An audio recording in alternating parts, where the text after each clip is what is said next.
नमस्कार, स्वागत है आपका द न्यूज पर। मैं हूं आपके साथ शिप्रा सैनी। दिल्ली से लेकर राजस्थान तक अपराधियों पर एक्शन का दौर लगातार जारी है। अब दिल्ली से बड़ी खबर है, जहां पर दिल्ली में लश्कर-ए-तैयबा का एक खूंखार आतंकी गिरफ्तार किया गया है। जी हां, ये बड़ी खबर सामने आ रही है, जहां पर आतंकी की पहचान रियाज अहमद के तौर पर हुई है। तो दिल्ली में ये बड़ा आतंकी गिरफ्तार किया गया है, तो वहीं राजस्थान में भजनलाल शर्मा सरकार में अपराधियों पर कड़ी और बड़ी कार्रवाई की जा रही है। नागौर में नाबालिग छात्र की हत्या का आरोपी रसूल मोहम्मद के घर पर प्रशासन ने बुलडोजर चलाकर उसे जमींदोज किया है। यह राजस्थान से बड़ी खबर है। तो सबसे पहले बात करेंगे राजधानी दिल्ली की, जहां पर लश्कर-ए-तैयबा का एक बड़ा आतंकी गिरफ्तार किया गया है और दिल्ली पुलिस की टीम द्वारा गिरफ्तार किए गए आतंकवादी की पहचान रियाज अहमद के तौर पर हुई है। ये सेना से रिटायर्ड है। बड़ी बात, जो बड़ी जानकारी सामने आ रही है, ये आतंकवादी सेना से रिटायर है और इस मामले में जो जानकारी दिल्ली पुलिस की तरफ से दी गई है, वो बताया गया है कि ये आतंकी एलओसी के पार से हथियार और गोला बारूद रिसीव करने के मामले में शामिल था। ये भी बड़ी जानकारी सामने आई है। तो जाहिर तौर पर रियाज अहमद की गिरफ्तारी हुई है। ये बड़ी कार्रवाई, ये बड़ी सफलता दिल्ली पुलिस को हाथ लगी है। और जो हथियार सप्लाई किए जा रहे थे, दरअसल ये हथियार और गोला बारूद पीओके स्थित लश्कर-ए-तैयबा के आतंकवादी मंजूर अहमद शेख और साथ ही काजी मोहम्मद खुसाल के द्वारा भेजे गए थे। दोनों अपनी डील को सीमा पार से ऑपरेट कर रहे थे।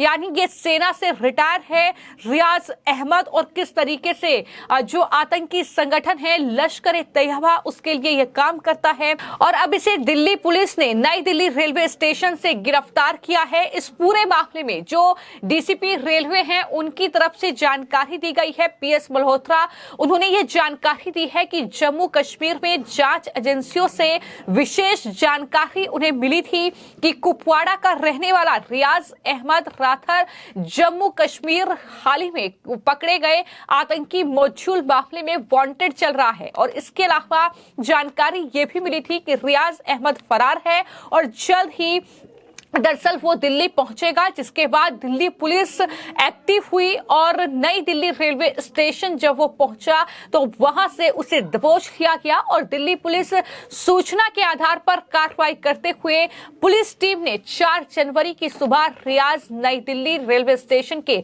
एग्जिट गेट नंबर 1 से पुलिस टीम को देखने के बाद भागने की कोशिश कर रहा था और इसी दौरान अब उसे गिरफ्तार कर लिया गया है। तो ये बड़ी जानकारी जो है इस पूरे मामले में सामने आई है। तो कह सकते हैं कि रियाज अहमद ने भागने की कोशिश की, पुलिस से बचने की कोशिश की, लेकिन ये एक बहुत बड़ी सफलता दिल्ली पुलिस की मानी जा रही है कि नई दिल्ली रेलवे स्टेशन के जो एग्जिट गेट है, गेट नंबर 1, वहां से इसे गिरफ्तार किया गया है।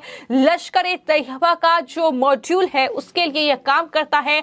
जो सीमा पार आतंकवादी हैं लश्कर-ए-तैयबा के, वो दरअसल रियाज का इस्तेमाल करते हैं यहां पर हथियार सप्लाई करने के लिए। तो किस तरीके से ये बड़ी सफलता मानी जा रही है, आप समझ सकते हैं कि ये एक बहुत बड़ा कहीं ना कहीं आतंकी चेहरा है जिसे गिरफ्तार किया गया है। इसके अलावा एक तरफ राजधानी दिल्ली से लश्कर-ए-तैयबा के इस मॉड्यूल के एक आतंकवादी का पर्दाफाश करते हुए ये बड़ी सफलता दिल्ली पुलिस को हाथ लगी है। अब जम्मू कश्मीर की जो पुलिस है, जो एजेंसियां हैं, सुरक्षा एजेंसियां, वहां इसे सौंपा जाएगा।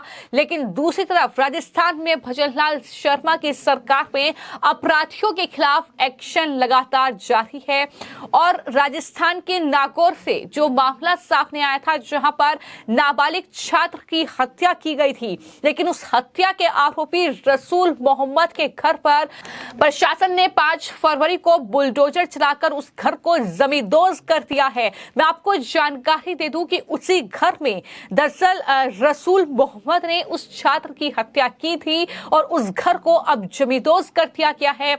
और मामले में जब खुलासा हुआ तो महज 3 दिन के भीतर प्रशासन ने आरोपी के घर को बुलडोजर से ध्वस्त कर दिया किया है। और नागौर के जो सीओ हैं ओम प्रकाश, उन्होंने जानकारी देते हुए बताया है कि आरोपी ने एक नाबालिग बच्चे की हत्या की है। इसके बाद उसने गड्ढा खोदकर शव को उसमें छिपा दिया था और आगे उन्होंने ये भी जानकारी दी है कि 14 दिन बाद नाबालिग का शव बरामद हुआ। अब मामले का खुलासा होने के बाद सरकार ने और प्रशासन ने यह फैसला लिया कि जिसे अमल में लाया गया। रसूल मोहम्मद ने सरकारी भूमि पर कब्जा करके ये मकान बनाया था और तहसीलदार ने इस बारे में दरअसल उसके घर पर नोटिस चस्पा किया और जब अतिक्रमण हटाने की कार्रवाई शुरू की गई तो ये पूरी कार्रवाई इस पूरे मामले में हुई है जाहिर तौर पर, और बड़ी कार्रवाई है क्योंकि जिस तरीके से ये घटना सामने आई, हाल ही में राजस्थान में सत्ता परिवर्तन हुआ है, वहां पर बीजेपी की सरकार बनी है, मुख्यमंत्री भजन लाल शर्मा बने हैं और जब से वो मुख्यमंत्री बने हैं लगातार इस तरीके का एक्शन जो है वो राजस्थान में देखने को मिल रहा है। ये मामला है दरअसल जनवरी का, जहां 17 साल का नाबालिग छात्र जो है वो नागौर शहर से पिछले महीने 19 जनवरी को गायब हो गया था। उसके पिता ने किडनैपिंग का मामला दर्ज कराया था और इस पूरे मामले में जब पुलिस जांच कर रही थी तो शक के आधार पर रसूल मोहम्मद को हिरासत में लिया गया। उससे पूछताछ की गई और पूछताछ के दौरान उसने ये माना कि उसने छात्र की हत्या कर दी और हत्या करने के बाद उसने उसके शव को अपने ही घर में दफना दिया था। और उसके बाद आपको मैं जानकारी दे दूं कि ये पूरी कार्रवाई जो है वो रसूल पर की गई है, उसके घर को जमींदोज कर दिया गया है। तो कहीं ना कहीं राजधानी दिल्ली से लेकर राजस्थान तक ये बड़ा एक्शन देखने को मिला है। एक तरफ एक बड़े आतंकवादी की गिरफ्तारी जो कि देश को दहलाने की साजिश रच रहा था, बड़े आतंकी संगठन लश्कर-ए तैयबा के साथ मिलकर, उसके आतंकवादियों के साथ मिलकर, सेना से रिटायर्ड है और किस तरह की जानकारी वो आतंकवादियों तक पहुंचाता होगा इसका अंदाजा आप इसी बात से लगा सकते हैं कि सेना का रिटायर्ड एक जवान इस तरीके के कारनामे कर सकता है। तो जाहिर तौर पर यह एक बहुत बड़ी गिरफ्तारी मानी जा रही है। तो हाल ही में उत्तर प्रदेश के मेरठ से भी जो आईएसआई का एजेंट है सत्येंद्र सिवाल, उसे गिरफ्तार किया था उत्तर प्रदेश एटीएस ने बड़ी कार्रवाई की थी। तो इस तरीके से लगातार एक्शन का दौर जारी है, जहां एक तरफ राजधानी दिल्ली में ये बड़ी गिरफ्तारी हुई है। आतंकी जो है लश्कर-ए तैयबा से जुड़ा हुआ रियाज अहमद, उसको गिरफ्तार किया गया है। तो दूसरी तरफ रसूल मोहम्मद के घर पर राजस्थान में बुलडोजर की कार्रवाई हुई है क्योंकि उसने एक छात्र की हत्या की थी और हत्या करके उसके शव को अपने ही घर में दफनाया था। और उसके बाद जब इस पूरे मामले में एक्शन का दौर शुरू हुआ तो उसके घर को बुलडोजर से ध्वस्त कर दिया गया। तस्वीरें ये साफ तौर पर बताती हैं कि किस तरीके से अपराधियों पर लगाम कसने के लिए किस तरीके से एक्शन जो है वो लगातार उत्तर प्रदेश से लेकर राजस्थान तक हो रहा है। और ये तस्वीरें राजस्थान की हैं, लेकिन इससे पहले ने देखा कि उत्तर प्रदेश, मध्य प्रदेश और देश के कई राज्यों में अपराधियों के खिलाफ इस तरीके की कार्रवाई हुई है। और राजस्थान में भी अब भजन लाल शर्मा सरकार ने अपराधियों पर शिकंजा कसते हुए बुलडोजर से उसके घर को ध्वस्त करने का काम किया है। फिलहाल आपकी इन दोनों खबरों को लेकर क्या राय है, हमें कमेंट बॉक्स में जरूर लिखें। धन्यवाद।